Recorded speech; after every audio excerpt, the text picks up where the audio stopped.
And thanks for inviting me.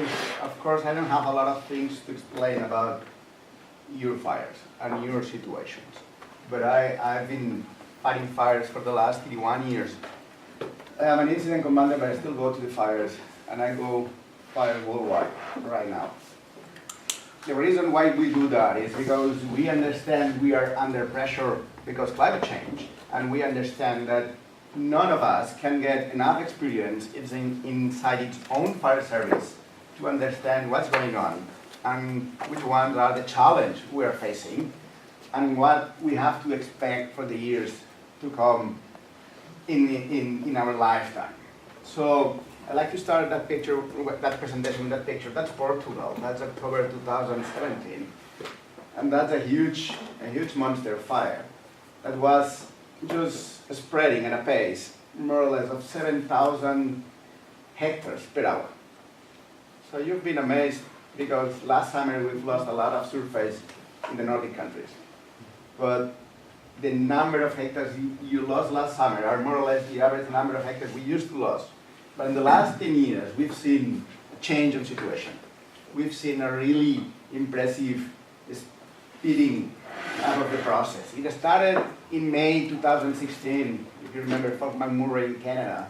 Then we went down to Chile in January 2017. Then we went to Australia. Then we went back to Chile. And then we went to Portugal. Then we went to California and British Columbia. And last summer in Europe. Last summer was special, not because the number of fires you had in Sweden, or you had in Norway, or you had in northern countries. Last summer was special because on the 23rd of July, it was the first time in our history, at least for the last 50 years, that we have the data, that there was a fire in every single country in Europe, from the northern boreal forest to the islands in the Mediterranean, from Portugal to Kenya. Everything was on fire in a single event. And that was impressive, and that was unique.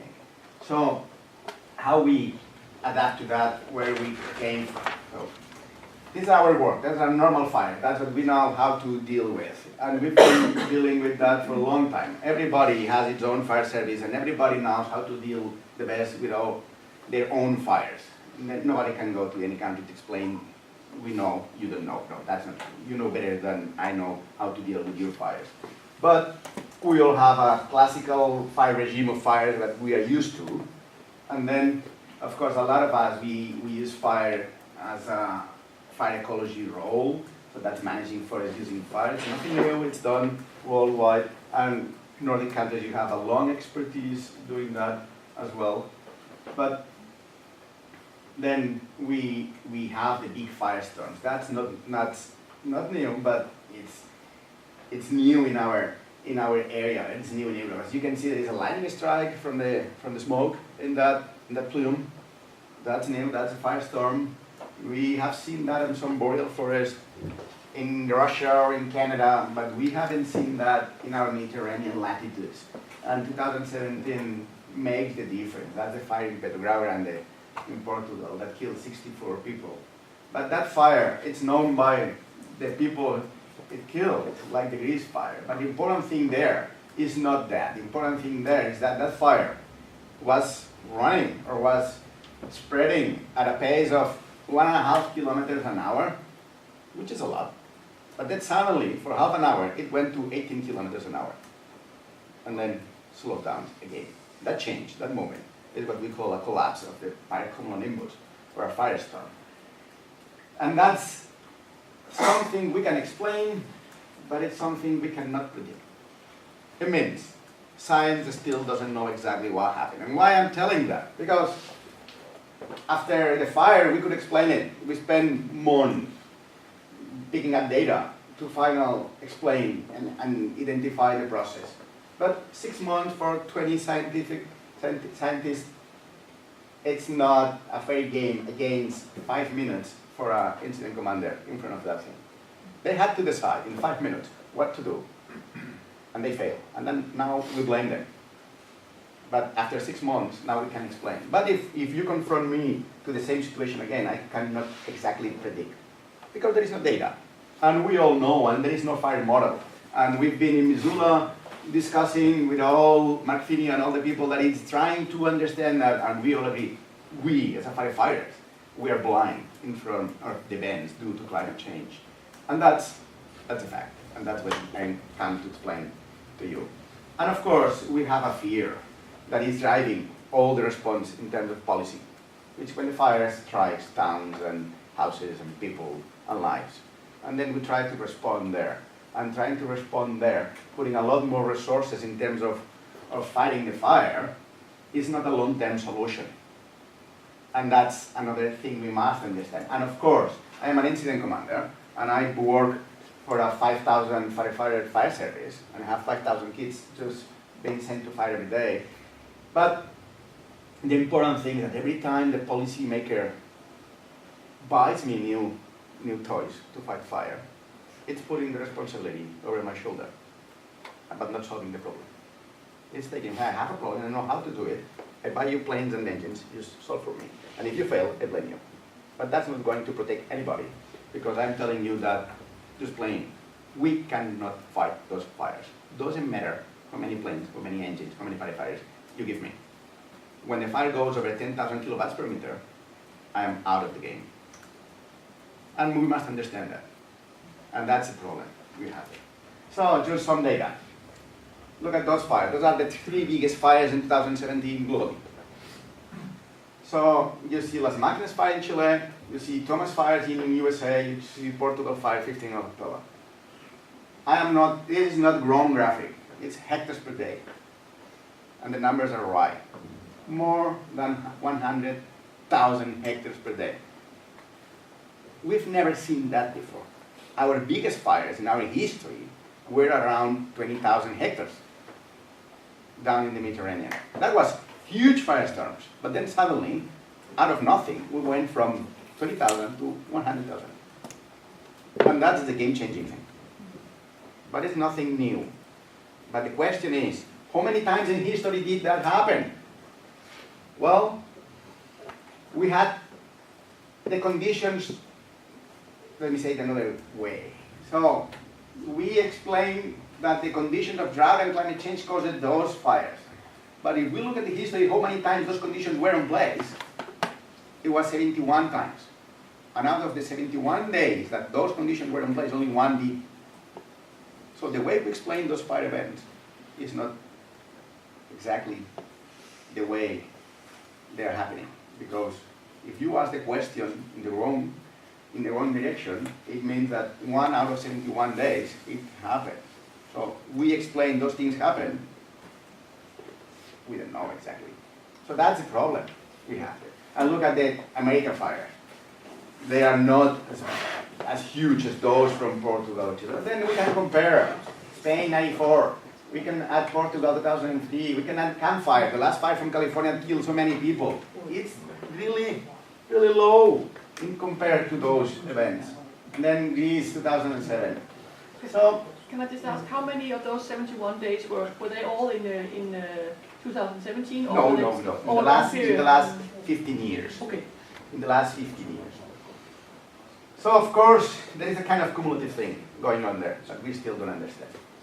So those are just comparing some of the events. You can try to put there is one single fire from the Nordic countries that can be in that graph. It will be around there. And it will be the Swedish fire from some years ago. It was there. It was one of those events also. I could put there some fires from Russia, some fires from Canada. But those fires are huge, millions of hectares. But none of those has burned at a pace of 10,000 hectares per hour. And that's the new thing. So if we look at some analyses, I want to provide some light, because if not that disaster thing. This is a simulation of the same fire. It is the fire in 2009 that killed almost 200 people in Australia. And this is the energy the fire was releasing per hour, depending on the amount of oil it was burning, which batch of forest it was burning. So as you can see, those areas with 50 tons per hectare of oil available, they were releasing 90,000 kilowatts per meter, which is really huge energy. Our limit to fight fires is that line. It's 10,000 kilowatts per meter. More than that, I cannot fight. And a single firefighting engine can fight flames of 4,000 kilowatts per meter. But just combined with the strategy and all aerial resources and everything, we can go up to 10,000. If the fire, as you can see, that fire was releasing a lot of energy, but low fuel loads in the worst weather conditions were not able to go over the 10,000. So we can have climate change. We can have a lot of things happening. The worst extreme conditions. But if we have our landscape in good shape, we will not see those extreme events. The problem is that the fire will evolve to those high intensities if fuel is available. So managing our landscape can make the difference under extreme weather. So in the worst fire scenario we've ever seen until 2017, the 2009 fire in Australia, still part of the fire, under the worst weather conditions, were behaving in a way we could still fight it. So we must understand, again, that putting all responsibility to fight fires in our firefighters is just not making a good favor to them. It's just putting a lot of responsibility to them, and if they fail, we blame them. But the responsibility is in the landscape. We need a safe landscape to allow our firefighters to do their job. And what happened? That's a lesson that needs to be learned. This situation was the same that we were living through in the 90s in the southern part of Europe. And under those days, we take all the money out of the forest and put the money in fighting fires. Right now, Portugal, Spain, or southern France, they put 92% of the money, the public money that goes to forest, goes to firefighting. When in the 90s, it was only 30%. But every year we had a bad year, the answer has been more resources to fight fire. Where the money came from? From the forest management. Why? Because we need to protect the forest. And then forest management has become a business of fire prevention. And so we keep building up the problem and building up the problem and not solving it. And that's a lesson that needs to be learned.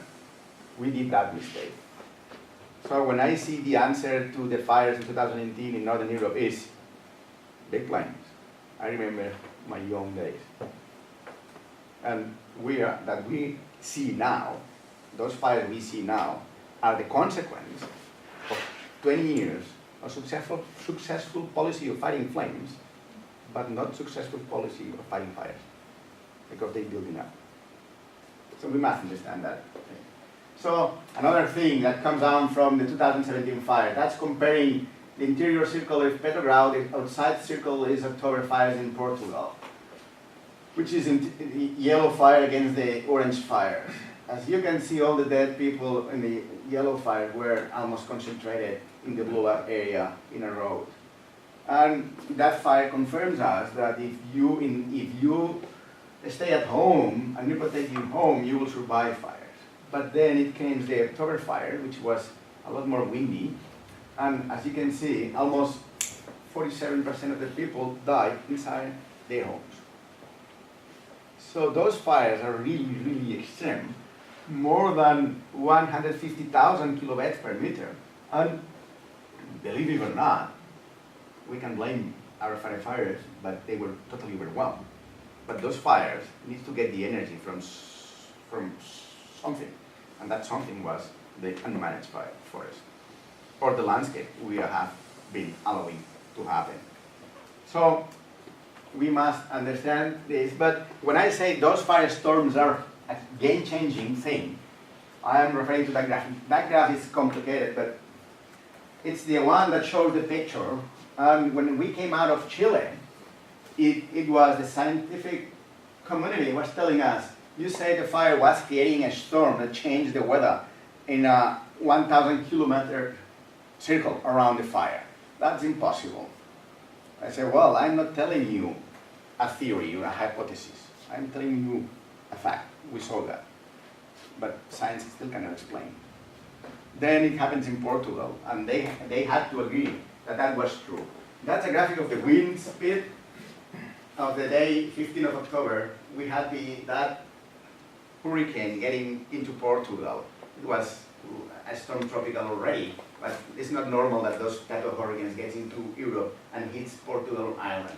That's the Ophelia moment hitting Portugal. So you can see at noon the wind picking up and steady around 70 kilometers inside Portugal. And then after after 6 p.m., starting to go down.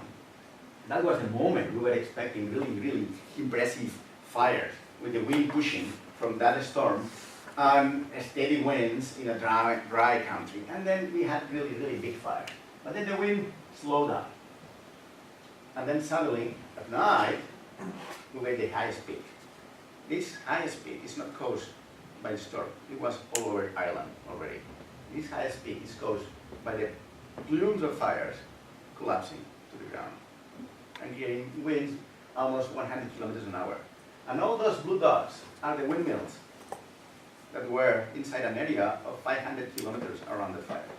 All of them detected the effect of the Ophelia, which is a huge 1,000-kilometer storm from the Atlantic, and the effect of fire. And we're far away. This is what's happening. And this is what was scaring us last summer when we saw all Sweden with fire. We saw, well, if those fires had the chance to connect themselves and interact, they can build that storm. They couldn't do it because the atmosphere was not ready for that. But the fire from 2014 did it in Sweden, one single fire. So we must understand that under the dry condition, if you have enough fuel, the fires can build those processes. And there is no more fuel available in Europe than the ones you have, guys. You have the impressive forest and the deep organic layers. We have not those. So we must understand. And I'm not here to scare you. I'm just here just to explain the lessons we've learned and to understand how we see the trends happening. So that's the graphic from the same fires in Portugal. Look at again the fire growth rate. Look at that. So for a lot of hours, steady over 10,000 hectares per hour. And look at that, the humidity increasing. At the moment the humidity starts to increase, it was the peak of the spreading. And then the fire starts to calm down. This is an easy way to explain it. And say, well, it burns a lot, and then the humidity was growing, the fire was slowing down. But how it's possible that those fires spread at those impressive pace? 10,000 hectares per hour, almost 14,000 hectares per hour. That's unbelievable. It means that everything that happened in Sweden last summer will have happened in 2 hours. Boom, gone. It's like, you can believe it. Believe me, Portugal couldn't believe it. You haven't heard about that because we still don't believe it. Yeah, Marc, can you say a little bit more about the link between the relative humidity and I have only 15 minutes today or 20 minutes, and it's something I'm still going to say 2 minutes left. Well, later on I can show that better. But there is a connection because if you add humidity into the plume gets really higher because the humid air, it has a highest lifting power. So it gets higher, it freezes down, and then it collapses. It's when you need to create a storm. Well, that's exactly the graphic from Portugal. As you see, that's from 4 different fires, the rate of spread of every fire in hectares per hour. As you see, every time one fire makes a peak, when it goes down, comes a second peak. It goes down, then it goes there, right? And then the other peak, and then goes down, another peak, and goes down. So they are working as an engine.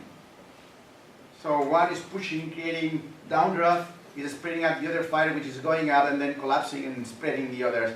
It was an interaction, and that's why we cannot explain it. Single fire, single spread model, we can predict it. Fires interacting all together, then it's a nightmare. We still don't know how they work at that scale. And that was exactly what happened in Portugal and what did not happen in Northern Europe. So I have to speed up. So and that's a show that we cannot simulate those fires. That's the best simulation we can get of some of those fires in Portugal. That's simulations normal, and that simulation understanding those fires interact between them. Look at that.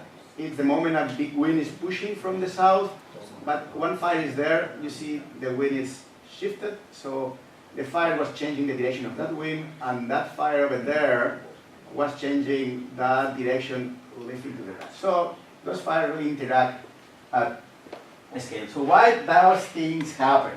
Really, what we have seen in the last years is an increasing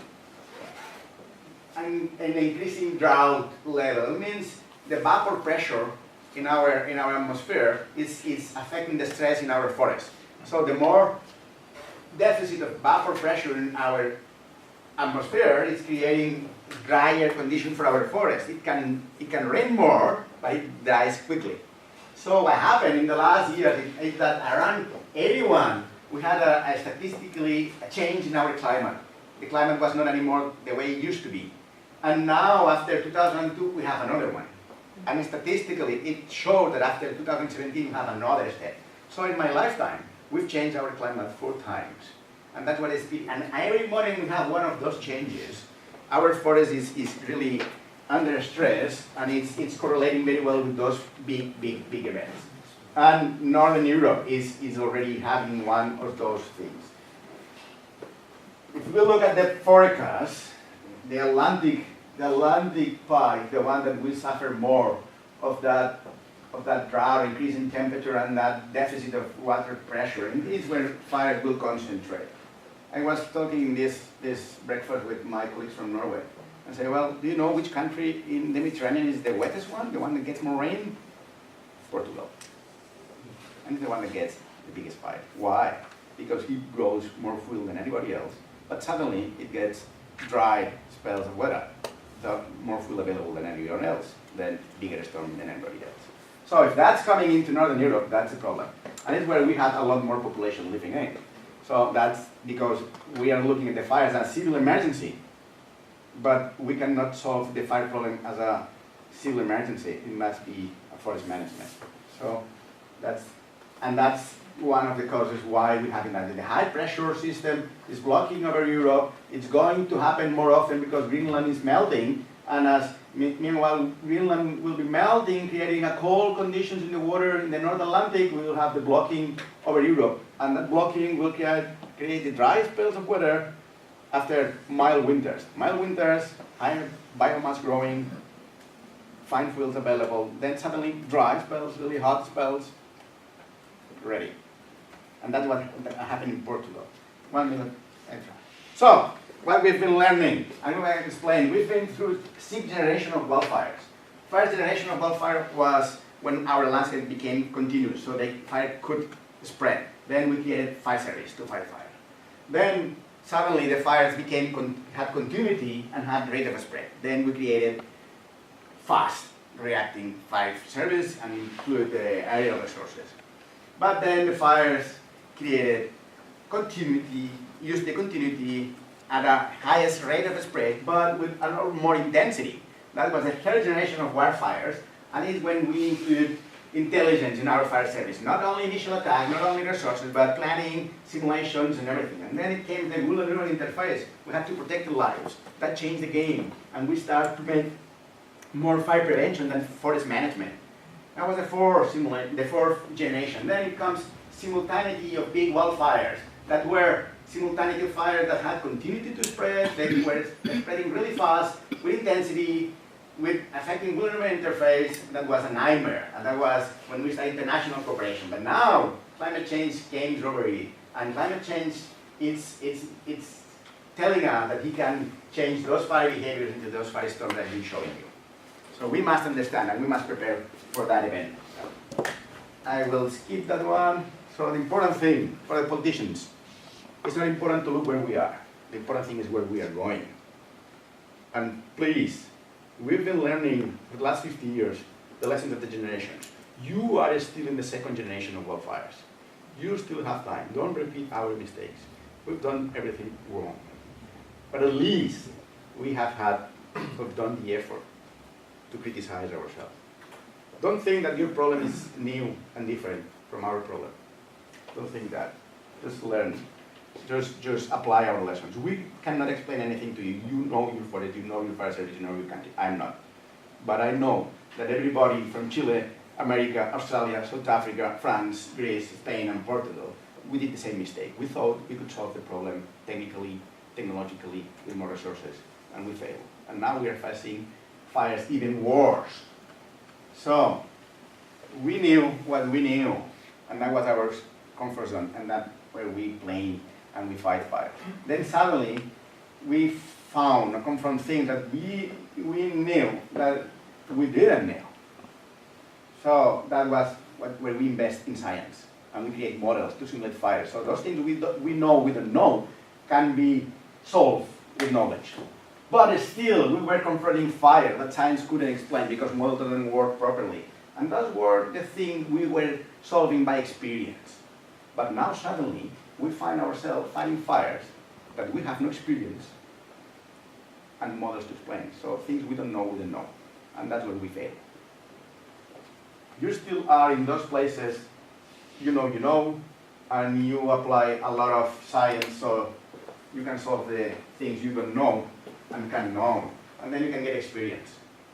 But we and you, are facing those things, because climate change is showing those. And nobody can locally understand that, because to understand this process, I have had to go to Chile, to Canada, to the United States, to Greece, to Portugal, to Australia, to make able to apply some of those small lessons to adapt my first service, because I don't want to kill my 5,000 kids. So, those who we are, we can share with you our lessons. Our lessons cannot apply in your country, but we need to understand that you cannot rely over our shoulders the responsibility.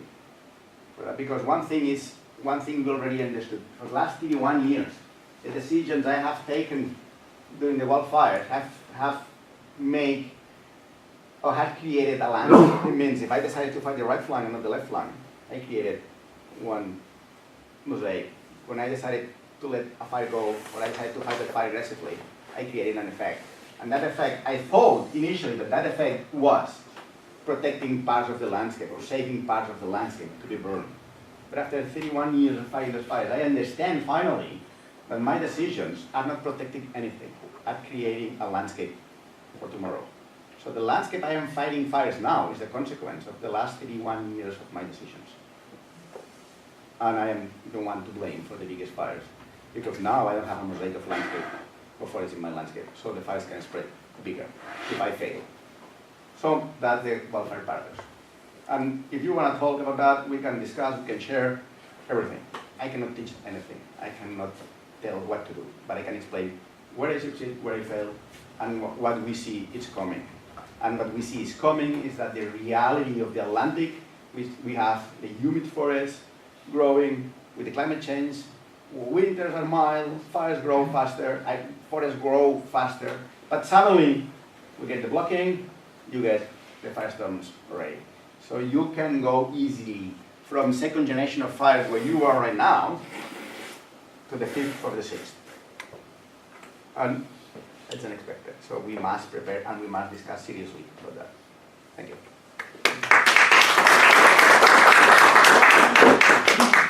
Thank you indeed, Marc. I think that was quite mind-blowing, and I got a high pulse. I don't know about you. I think it's really a lesson we should take with us in our work. I mean, everything you said, and maybe especially when you said we implement successful policy for fighting flames, not for fighting fires. I think that's something maybe to bring with us in our policy discussions and talking to the ministers. Just one or two quick questions, and then we will continue with the next speaker. But Marc will be here until lunchtime, so also during the workshop you will have time to discuss more with him. We have Per first. Yeah, I just wonder what's going on with the plantation forestry in your history, and particularly non-native species like eucalyptus and Pinus radiata. Well, I can share some part of the science behind it, but we thought the species had a lot to say about the fire spread. But the last data is showing that the increase of plantations doesn't match the area burn of that plantation. So we have triplet plantations in Portugal, but still the area burned from those plantations is more or less steady. So there is not that correlation. There is a correlation not with the species. There is a correlation with the management time. Okay. So how dense the stand is, or how young it is. So the structure of the stand, it has a lot more to say about the fire than the species. Okay. That's what we have from the data. I can share that publication. Thank you. Thank you. Do we have one more question? Ethan, what's it saying? I just one comment. I very much note that you say don't take money from the forest management to fight the forest fires. I thought that was very, very interesting. Yeah. Because I think it's a danger we all face that's going to happen. I mean, with forest management is struggling anyway for finding resources to doing what's needed. So in that point, we must understand that security of our society is an outcome of good management. Because if not, you leave all the security in the hands of the fire service. And that's a lot of responsibility. We need good landscape to fight fires. You cannot leave everything in the last minute. Because as I say, I cannot decide in 5 minutes something that I need 6 months to understand. I'm not alone, a team of 20 people. So that's the scale of the game right now. But don't be afraid, and don't take me wrong. Those fires represent 0.1% of our fires. 99.9% of our fires we solve easy, your way. But we need to do something with those fires, and that comes from forest management for sure. Thank you. One last question from Helena. Yeah. Could you please tell us something about your ideal landscape, if you give us advice about how... Ideal landscape? Yeah. Well, that's a tricky question. The ideal landscape, it depends on how much you are ready to sacrifice. So I answer with another, I try to escape your question answering another question. I am a fire service guy, and I'm an expert in doing that. So imagine traffic accidents with multiple victims. We do the triage. It means we go there, and since in every ambulance we can only put one guy, one person, we don't put there the one that we don't know will get to the hospital alive. Because that means just and not being able to save the next one. If we waste that ambulance trying to save the one we cannot save, maybe we'll lose the other one. So we put in the ambulance the one that we know for sure we can save. So, which is the ideal landscape? It's the one you can afford to protect with the resources you have and without ruining the bioeconomy that manages the landscape. So that's an equilibrium, and we must understand that. So, for the moment in the Pyrenees, in Spain, in fact, fires there today. What's the ideal landscape for the ecologists? Everything forest. For us, we need at least 30% open landscape. That creates other type of diversity, but that's the type of landscape that can allow us to maintain the highest level of biodiversity and economy in those mountains. Because if we go to 100 or 80% forest, we can lose everything in one day. So we must understand the cost of opportunity, and then we must get an agreement, social agreement on what the landscape we can sustain in the future. Not the landscape we can sustain doing business as usual. That's the problem we have there. So it's not an ideal landscape. It's let's think about what landscape can survive when it's coming. Because what happened in Portugal or California, for example, is not the natural consequence of climate change. It's a consequence of climate change affecting some policies. And those policies created an artificial landscape relying on the efficiency of a fire service that now is overwhelmed by fires that burn a lot more. So, it seems I am protecting myself, but it's not. I'm telling clearly that we cannot sustain the efficient landscape. We can fight fire, protect people, or whatever, but under certain conditions. After that, we cannot be blamed. And I think it's important to say you cannot invest in more resources for me if we don't have a good landscape.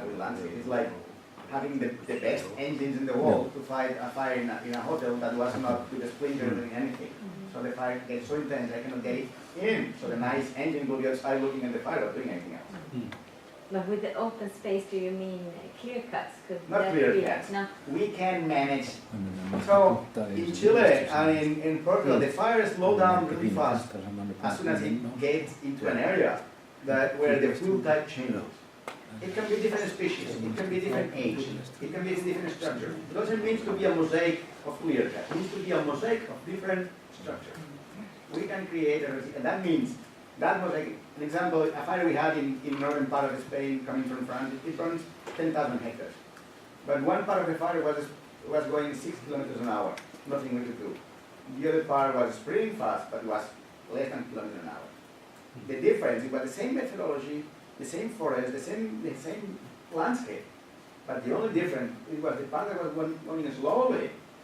It was a part that had a mosaic of different structure.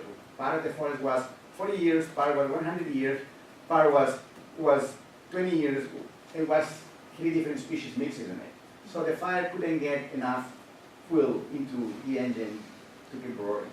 So that means that we can manage the landscape to allow that under those conditions the fire will have a rate of spread below 1 kilometer an hour. Then you still can have your continuity without clear cuts. But what you cannot have is the same age of forest and density for kilometers. Thank you. I will have to break there to continue the schedule, but I think that's a good takeaway now, the different structures of the forest and the danger perhaps of having the same type for a larger area. Thank you very much. I'm sure there are more questions for Marc, but I hope there will be opportunity for you to discuss with him. And I would like to welcome Laura. A researcher from the European Forest Institute, and with special interest in climate change issues and its impact on forests, as I understand. So you're most welcome. Thank you. So I represent the European Forest Institute today, and I will talk to you about the risk prevention and management in case of fire and the learnings from the European Forest Risk Facility Initiative. And so I will talk briefly about what is this European Forest Risk Facility Initiative. I'm not sure if any of you have ever heard it before. And then it feels a bit silly to be after Marc to talk about forest fire behavior factors, but I think it will give a bit of clearance why we do things in a certain way then if we briefly go through those. And then I will talk about short-term, medium-term and long-term measures that we in the facility will use for forest fire prevention and mitigation. Yes. So what is the European Forest Risk Facility Initiative? It is a platform of exchange and knowledge transfer on forest disturbances, so not only forest fires, but other disturbances as well. Risk prevention and management. And it's a bit funny in a way, and always we are talking in the office how to talk about this, because it's not an official body yet, it's not established yet, but we act as it is. So we do all the things that we would think the facility would do if it would be established. So currently we can do those based on project fundings, but we are of course looking for more long-term funding to actually have this body established. And we see it very important to connect all the relevant science, practice and policy actors, so not just, for example, in the case of fire, not just firefighters or forest owners and managers or the forest policymakers, but try to get them all around the same table to discuss, okay, so what is the practice level problem, what is there, what science can offer to that, and what do we need from the policy to drive us forward, because we think that's the only way we can actually have some long-lasting progressive change in the system.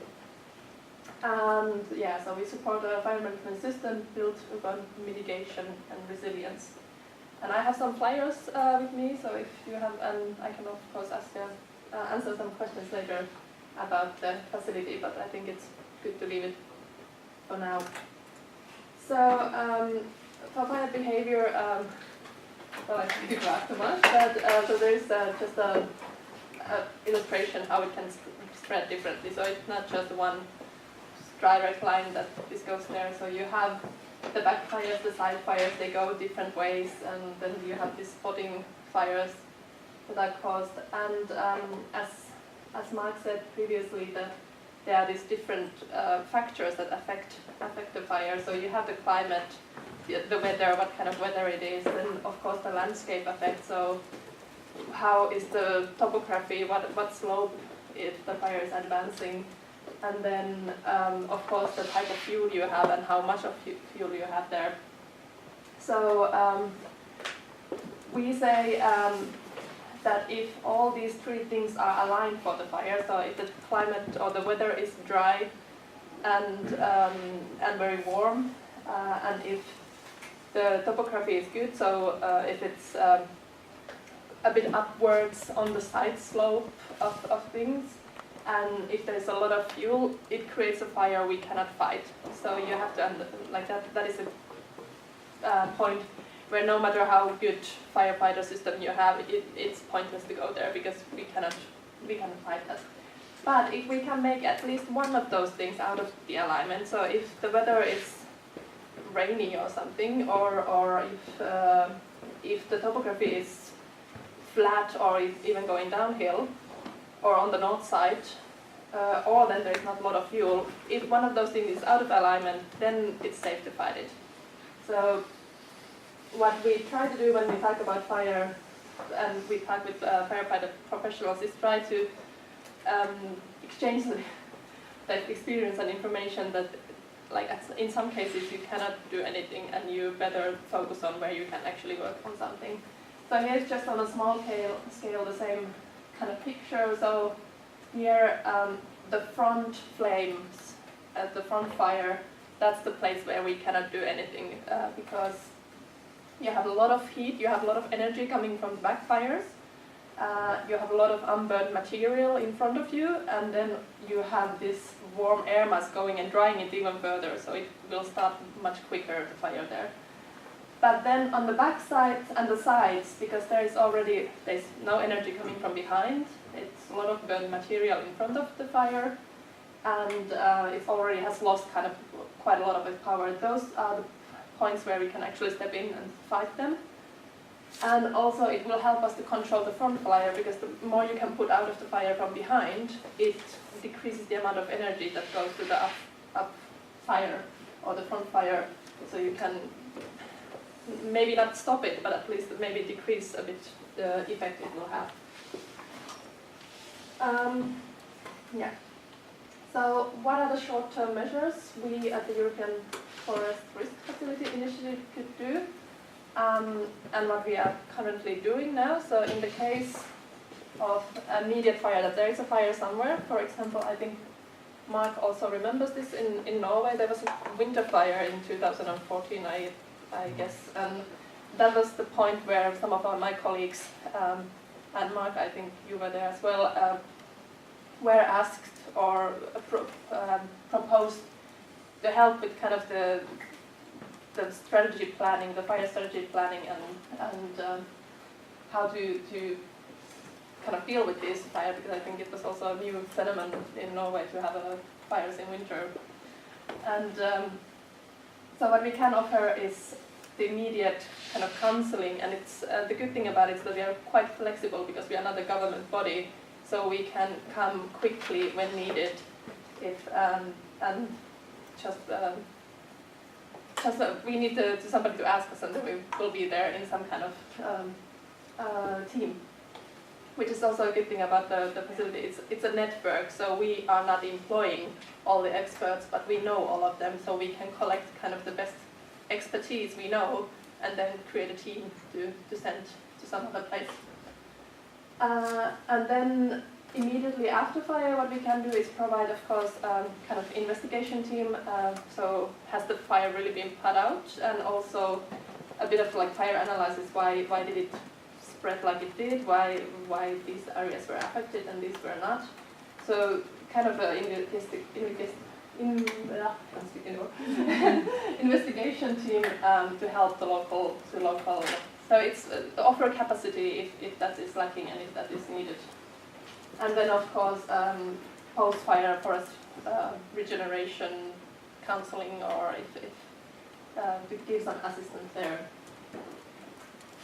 And I think there is also a possibility in the case that there is really a need, we can also provide some short-term fire equipment, but for that payment would be made, because I think we technically don't own that, so we would of course have to organize everything. And in the medium term, and what we are trying to be very active right now, it's this exchange of experts that we call it. And so we try to organize a bit on demand as well. So if there is a lot of people contacting us that we clearly notice that we don't have the expertise in this topic, but we assume it's going to be a big problem for us soon. So we would need some guidance how to deal with this in the case it happens. So we provide, again, kind of creating a team of the experts from the group, from the network we know, to organize these trainings in different parts of Europe.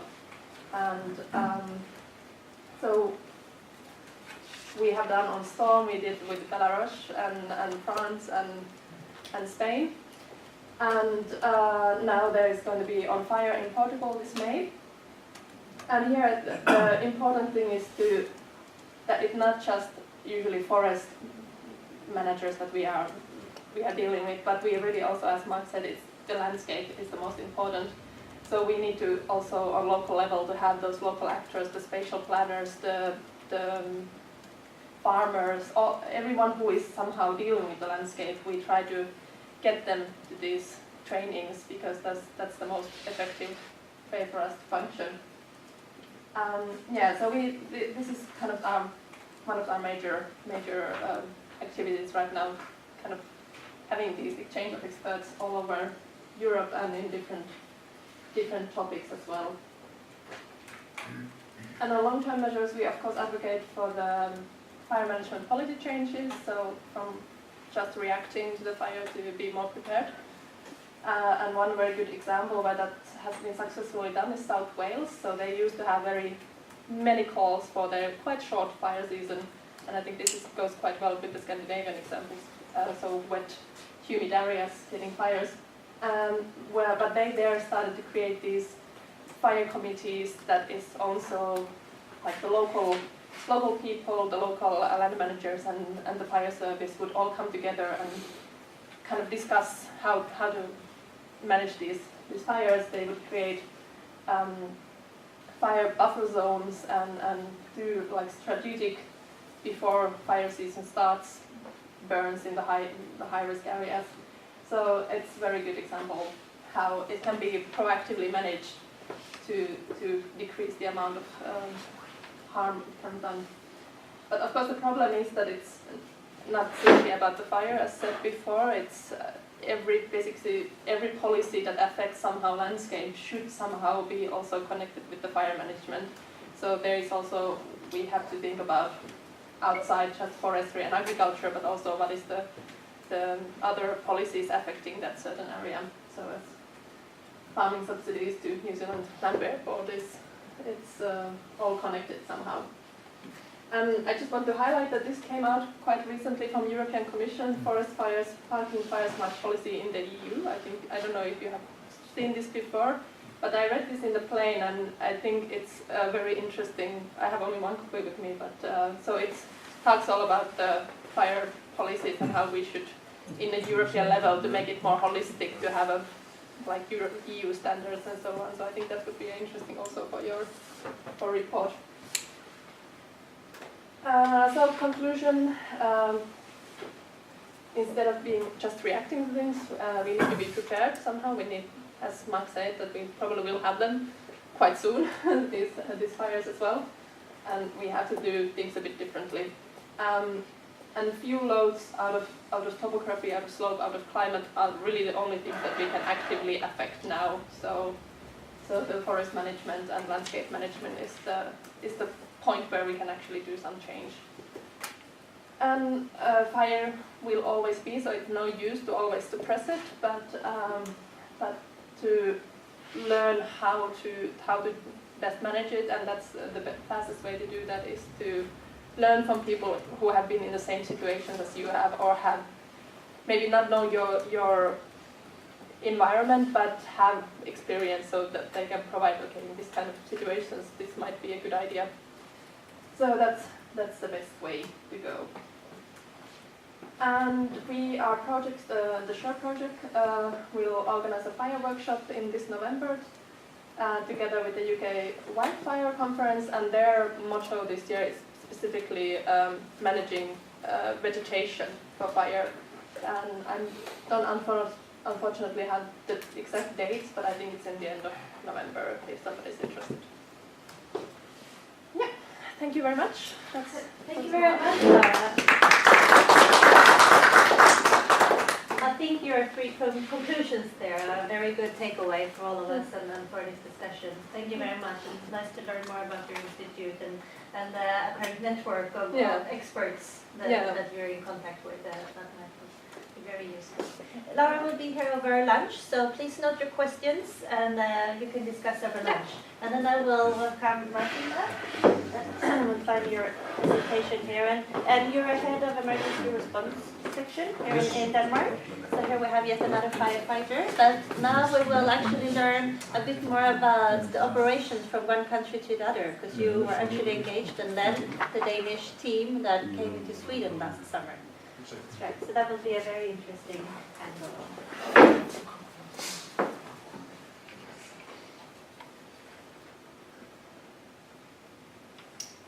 Yeah.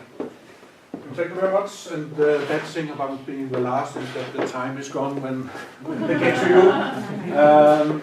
This is a completely different topic. It's more about how to deploy firefighters from one Scandinavian country to another. Is that possible? I can tell you it is, and it was a success. So yes, that was it. You go on. A little bit about me. More than 26 years of experience. The young colleagues think it's too much. And as you say, I was head of the first 8 days of the mission in Sweden. And a little facts from the mission. It was a 3-week mission starting the 9th of July and ended the 10th of August. And we have in total 215 Danish firefighters deployed to Sweden. A lot of volunteers from as well the government as the municipal rescue service, and we even have some firefighters from Greenland participating. The only part of the kingdom was Faroe Island. They were not represented, but yes, it was in general. It wasn't.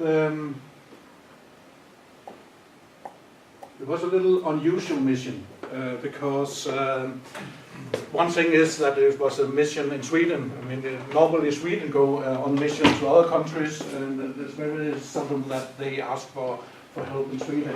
And they specifically asked for aircrafts or helicopters, and we don't have that capacity in Denmark, but at the same time we read in the media that the incident commanders in Sweden asked for volunteers, so then a lot of volunteers in Denmark start to discuss that on the social media, so that where things happens today on Facebook or whatever it is.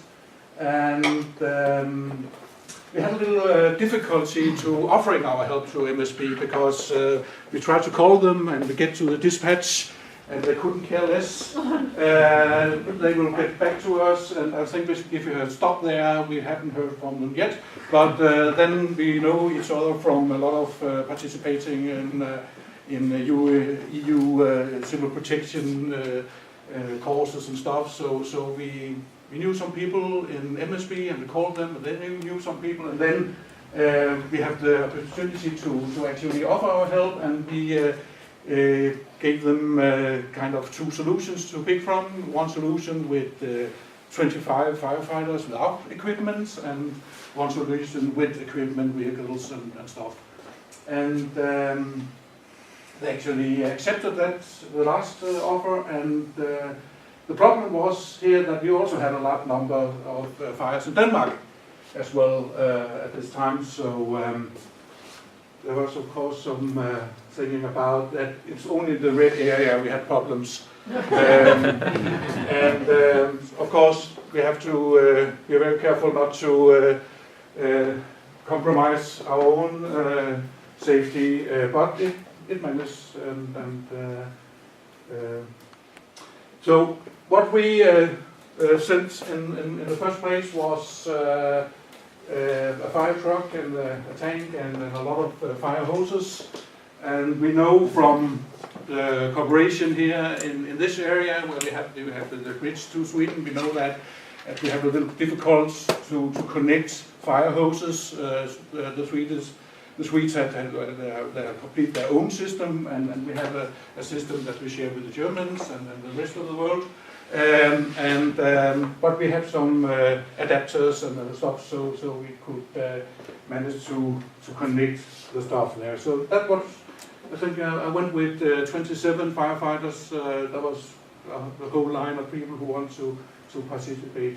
And then, so I can speak from the first 8 days. And the first thing I didn't calculate with was the huge interest from the Danish press, because it was during the summertime and there was not a lot of interesting stories to bring in the media. So it was actually, I was a duty officer that morning when I went to work, and you know, all these mornings where maybe you didn't get shaved on the way out, or at least half of us does. And I think, okay, no one will notice. And then I spent the rest of the day in front of a camera. First meeting with the press half an hour after I was assigned as head of the force. And from from like 5 o'clock in the morning until around midnight, I was haunted by the media there. So that's something to remember, that if it's so close to your own country, then they follow it.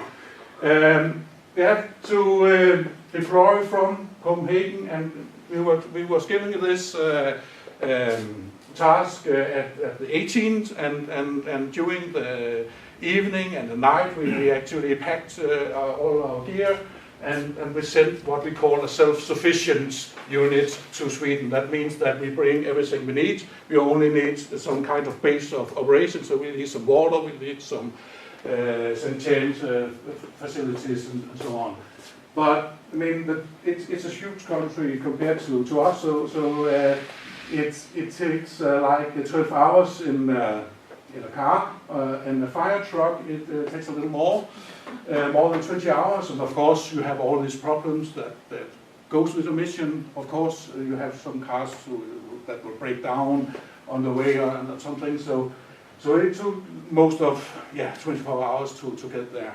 And when you get to Sweden, then they actually expect you to get on working. They have not a lot of understanding that you probably haven't slept for 24 hours, so we have to go on immediately. And we set up a base and then start with the work. And this kind of country is a little different from a Danish forest. I mean, we don't really have forest in Denmark, but for something, we have a couple of trees here and then, but we don't have all these huge stones. We don't have.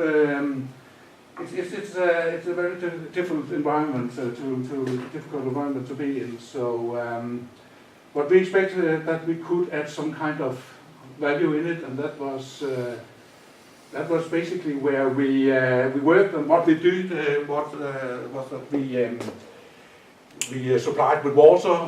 We made a lot of hose lines, a lot of defense lines. It was quite new to us to work with flying facilities, and actually be in contact, being able to drag in helicopters and stuff. That was not something that is in the basic training of a firefighter in Denmark. But you all know that this takes time. I mean, if you make a couple of 100 meters hose line, normally it takes a few minutes here. It will take maybe 1 or 2 hours to establish the needed hose lines. And also, there are a lot of dangers in the area. All these trees are getting very loose when the root net is gone by the fire. So a lot of bad environment to work in. So we had to use a lot of time on safety instructions every time we shift. And because it was in the summertime, we only have we shift personnel every 3 or 4 days We started on an agreement with Sweden on 72 hours, but in the first day we decided that we had to stay until we were finished up there. So this is for one of the safety instructions. Every time we have new firefighters have to spend 1 or 2 hours just on safety instructions and team spirit and stuff. We also built up our own camp and base of operations and all the facilities that we need during the operation. And what worked really well was that the structure and organization, it's looked like something that we could recognize from our own organization. So that went really well, and the techniques and the methods were well known. Something that is basic training, so we could easily fit into the Swedish system. The base at Lleida was well organized, and what really surprised us was all these volunteers who came with all what we need. If you want to go on a mission, go to Sweden. They are so nice and very grateful if you come and help them. So I can recommend that. We quickly got some independent areas to work in, and that's showing me that some kind of trust when you will actually give in your own areas to work in. So that was really nice. So we could make a difference. And yeah, it's heavy work, and that's why we have all these young people with us to do that. And another problem that is a problem from when you come from Denmark, a very flat country, that you have to keep in mind that if you have to go up to, in this case, I think it's more than 60 meters from the water to where we actually are going to use the water, you have to know a lot about how your pumps are going to work. And so we spend a lot of time looking at heights indicators on the maps too.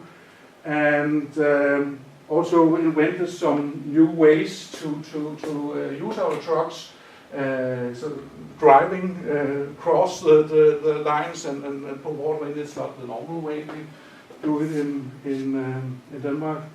And also a lot of different partners to work with. In the middle we have DEMA, and then we have the forces from Sweden, and a lot of other kind of participants to work with. But it was in a very good relation. So everything went very well, and also a nice place to be. What could be improved? It would be nice if we have some kind of easier access to each other when we actually is going to offer help and arrange it. And it would also be a good idea on the middle term to build up some kind of concept, some kind of capacity in Scandinavia, some kind of modules for forest fires, not only in the EU system, but maybe also in the Scandinavian country, because we have to guess what to bring, and maybe if you have some list and say, okay, we expect this and this, then it would be better. And some kind of liaison officers with knowledge of what we call post-nation support would be nice, because then you don't get surprised that, when you have a lot of Danes and a lot of Polish people coming into a country, they actually need some kind of base of operation, and that kind of surprises this incident commander in the hot ends. He's not used to deal with international help. But yeah, thank you. That was the words. Thank you very much. I think that's very interesting indeed, and then some good takeaways. Now we actually have MSB represented here, so perfect. And I think it's interesting when you talk about, both this the organizations, what worked well and what couldn't be improved, and also the important, small but important technical challenges, so the adapters and how do we make those small but crucial things work. And then I also call this with team spirit. I mean, this is people out there doing an incredible job, and how do we keep them energized and take care of the people we have. So I think that's very interesting. And Martin will also be here during lunchtime, so please note your questions and take the opportunity to discuss with you during lunchtime. And I would like to give a special thank you to all our speakers. Since Easter is approaching, you will get a thank you.